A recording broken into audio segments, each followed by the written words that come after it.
What's up, everybody? Another Mover Mailbag here. Hope you guys enjoyed the April Fools, well, not really April Fools, but the first April edition of Mondays with Mover with Deuce, and reviewing the 2011 and kind of spoofing on Grand Thumb. Hope you guys enjoyed that.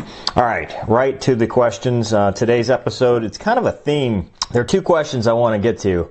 And they're kind of very similar. So the first one comes from Colton. He asks, how many hours do Air Force pilots get? I'm planning to do 10 years and wondering what it takes to make captain at an airline after. And then another question from Maverick is, do you think it's worth it to fly airlines and then fly aerobatic? There's two things I want to hit on there. First, if your goal is to fly fighters, that should be your primary focus. It is too early in your career. I applaud trying to have all the information and look ahead and try to prepare yourself for success.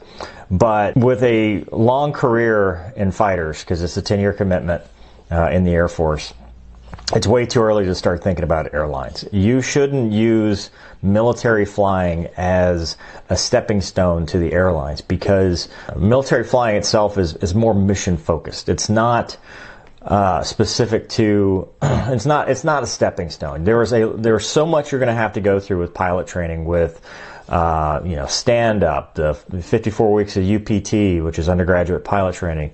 If you go fighters, you're going to have introduction to fighter fundamentals. You're going to have to go to the B course. You're going to have to go to the centrifuge. You're going to have to go to land survival, water survival. There are so many different steps just to become a wingman in a modern fighter, that to start looking at the airlines now, it's just way too early. The point of flying fighters and the goal should be the mission. And the mission is to support and defend the Constitution of the United States against all enemies, foreign and domestic. So, and you're going to take an oath for that. You're going to fly with some of the best people you'll ever meet. There will be good friends that you're going to make out of this. You're going to have, be in communities that are highly respected and highly professional. And you need to be focused on the mission than what's in it for me and what can I get from that later on. Because while it's good to have a long-term plan, it's not really good to be, focused on the next thing. Because the thing about the airlines, it's a great job, but things change. We've seen downturns in the industry. 9/11 happened, and what was a peak at the time, things were going well, turned into bankruptcy and furloughs and people losing their jobs, and they call it the lost decade. And then age 60 rule changed to age 65, so then people stayed and it kind of stagnated.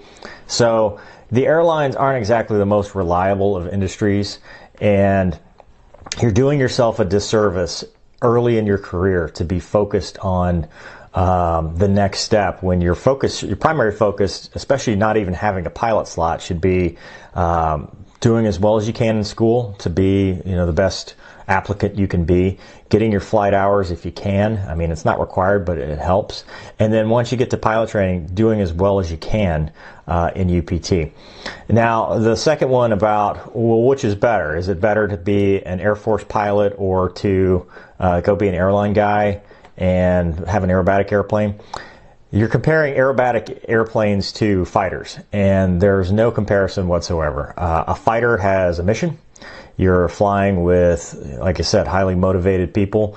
I would not trade flying fighters for anything. That experience, if I could have gotten a seniority number with my airline, and everything was great, and be where I am now, 10 years ago, 15 years ago, I would still do exactly what I've done, because I would not trade the experiences that I've gotten. Because, I've been single ship, alone, unafraid, over bad guy land. I've dealt with emergencies, by myself. I've been at 9Gs against another aircraft, fighting in training. Obviously, we haven't, no air-to-air stuff in recent combat. But my point is, you get a lot of great experiences from military flying, and you meet a lot of great people, and the mission itself, and being able to say, I served my country, and I was able to do that. To me, it's worth it. Now, after 10 years, when you become a major and you start kind of getting tired of the BS, that's when things will kind of change, and that's when it's time to, maybe get a reserve job and start flying for the airlines. Because the airlines, it's the best part-time job you'll ever have. It is laid back, it pays well, it's not, as long as things are going well, i.e. no emergencies, no weather, all that stuff, it's a pretty low-key job. It's not as difficult as leading a 16 ship large force employment exercise versus 40 other aircraft at red flag, like what Deuce was talking about in his video. It's not planning a strike or defending a target or anything like that. It's just relaxed, and that's by design. It's designed to be relaxed because it's very safe. So it's not, once you've done the fighter stuff, it's not the most fulfilling thing you'll ever do, because you'll always be looking back on, man, those are the greatest times of my life. But it pays really well. It's a good job, and when the market is good, and right now there's a lot of retirements and stuff, it's a great place to be. Comparing it to that, it's something I would say do after your 10-year point. Once you've been there, done that, you've been an instructor in a couple different airframes, it's time to get out. Absolutely, go to the airlines, make the jump, take care of your family. You'll be home more. But as a young guy, I don't care about any of that stuff. I just want to fly fighters and, kill people, break their things. So I definitely wouldn't recommend, trading either of those things, for a seniority number, because doing loops to music is fun, but you're not doing that in a fighter. You're not doing just aerobatics. You're going out, you're employing, weapons, you're dropping bombs, shooting the gun, dogfighting, shooting missiles. I've shown that on the video. Anything you've seen on my channel, that's something to be given up, which I think is awesome. It's the greatest thing you can do with your clothes on. So absolutely, 100% believe that, it's the right thing to do. Now, as far as the hours go, will you be competitive? Yes. Airlines like military guys and girls. The training that you'll receive is the best in the world, and airlines know it. Whether you're a fighter guy, a heavy guy, helos, whatever. Military training is very regimented, it's very tough, it's very structured, and it's highly sought after in the civilian market. So once you get out, you will have plenty of time to get that airline job. You'll be very competitive. As long as you have your ATP, they'll hire you up, instantly, because that training and that background, because it's the way of thinking. I'm going to do a video pretty soon. I don't know if it'll be this week, because I've got a lot of stuff going on, actually going and flying for the military, but how the military handles emergencies, especially in the single seat world, is a little different than how we train to it in the airlines. And it's not to say one's better than the other, but there's a lot more to it when you're handling it by yourself, going 300, 400, 500 knots, versus a crew aircraft where, it's two people, you've got some time to think. That's highly sought after, and because of that, you won't have any problems. Now, as far as how many hours you get, I flew the F-16 for 4 years operationally, and I had just under 1,000 hours. I had 987 or something like that. So I was just shy of 1,000 hours. So, 250 hours a year. The minimum for the Navy is 100 hours a year, and that's a minimum. It just depends on what you're doing. If you're at home flying, it's much different than if you're in combat. If you're in combat, you're flying a lot. I was flying in the F-16. I was flying 5, 6, 7 hour missions, versus at home where it's a 1.8 if you're doing air to ground, or a 0.9 if you're doing dogfighting, because it just you burn a lot more gas. So, but you'll get there. Average tour, even 400 or 500 hours, you may. Now, with that, you are qualified to do a restricted ATP, which I think some airlines are okay with. I think that you can get that at 750 hours. Correct me if I'm wrong on that one.